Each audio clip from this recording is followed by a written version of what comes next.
Country's oldest Latino civil rights group came out against it, yet AOC keeps defending it, saying gender is fluid, language is fluid. Yes, and Latino voters are fluid. And then there's abortion, a difficult issue for the Democrats to lose on, but they're trying. For decades, liberals have said if only men could get pregnant, this wouldn't even be an issue. And abortion rights are women's rights. Well, that's wrong now. Or as the kids say, hold up.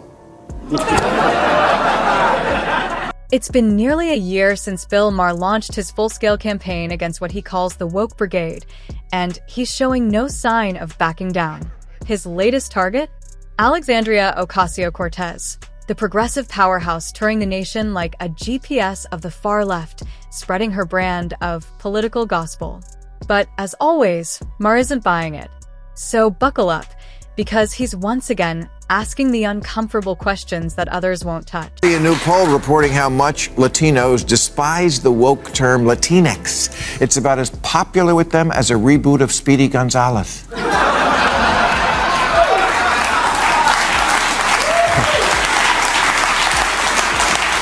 Even the country's oldest Latino civil rights group came out against it, yet AOC keeps defending it, saying gender is fluid, language is fluid.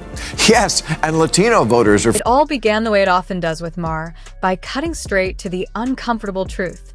This time, his focus turned to AOC and her unrelenting push for a far-left vision that many Americans are starting to reject.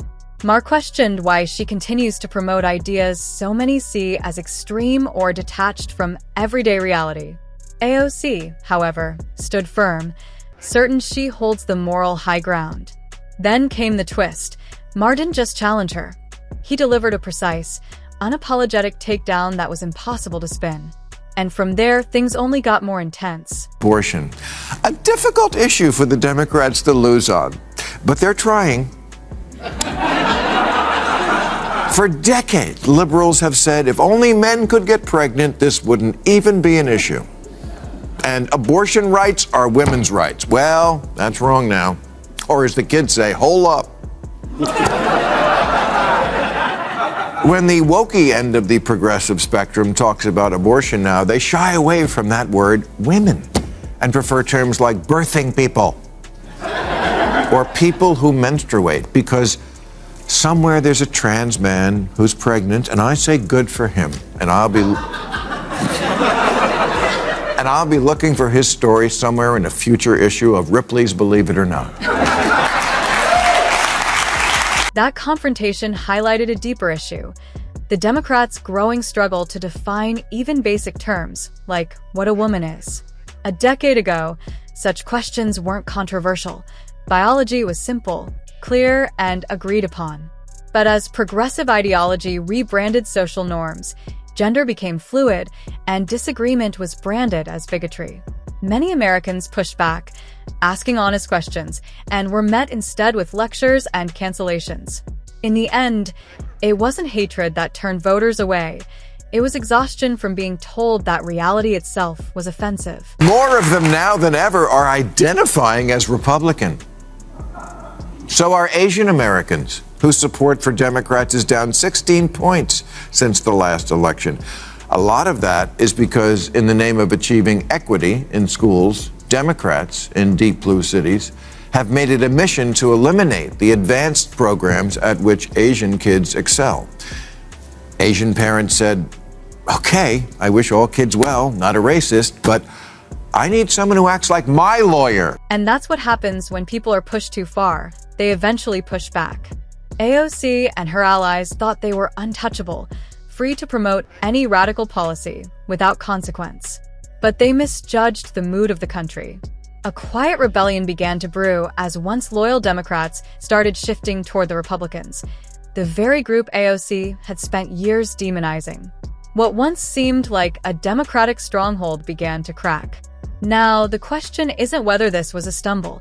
It's whether we're witnessing the start of a political earthquake. 85% Latino congressional district on the border with Mexico, which had always voted heavily Democratic, flipped to the red team. And the campaign manager for the losing Democrat said, "We gave up a reliably Democratic congressional seat for no reason at all. We deserve to know why." Well, aside from your terrible attitude, I'm going to tell you why. Because these voters stopped seeing your candidate as their lawyer. If you've heard Maher repeatedly saying, "my lawyer" and "their lawyer," it's not about lawsuits, it's a metaphor. He's highlighting how politics has become a courtroom drama, where leaders argue with each other instead of fighting for the people they represent. Voters want advocates, not performers. But AOC and her progressive peers often seem more interested in moral posturing than problem solving. Maher exposes that disconnect bit by bit, showing how AOC's crusade for the underdog has started to look like she's the one on trial, and the verdict isn't going her way. And wanted schools to reopen a lot sooner than they did after COVID shutdowns, or think maybe your kid is getting a bad education partly because it's nearly impossible to fire a lousy teacher. Yeah, you're going to say, "Congratulations, teachers, you got yourself a good lawyer." The Democratic Party's always got your back, 100%. But I've noticed my kid is kind of an idiot. So I may be looking for new representation. The fallout hasn't been limited to politics. It's hit classrooms too. Backed by far-left allies, AOC supported education policies that, under the Biden administration, made it harder to dismiss failing teachers, tying the hands of schools nationwide. The result? Student performance has plummeted to historic lows. While AOC and Sanders keep preaching slogans, parents are left staring at report cards filled with failure. This isn't just poor policy, it's a generational crisis. The question now is whether they can fix the damage, or if they're steering their party straight into detention. Biden wants to cancel hundreds of billions of dollars in student debt. Okay, but the poorer 2/3 of American kids who don't get a college degree are going to say, "Why should the people who didn't go to college and make less money subsidize the people who did go and make more? You want me to chip in so some liberal arts college can build a bigger rock wall? You're not my lawyer."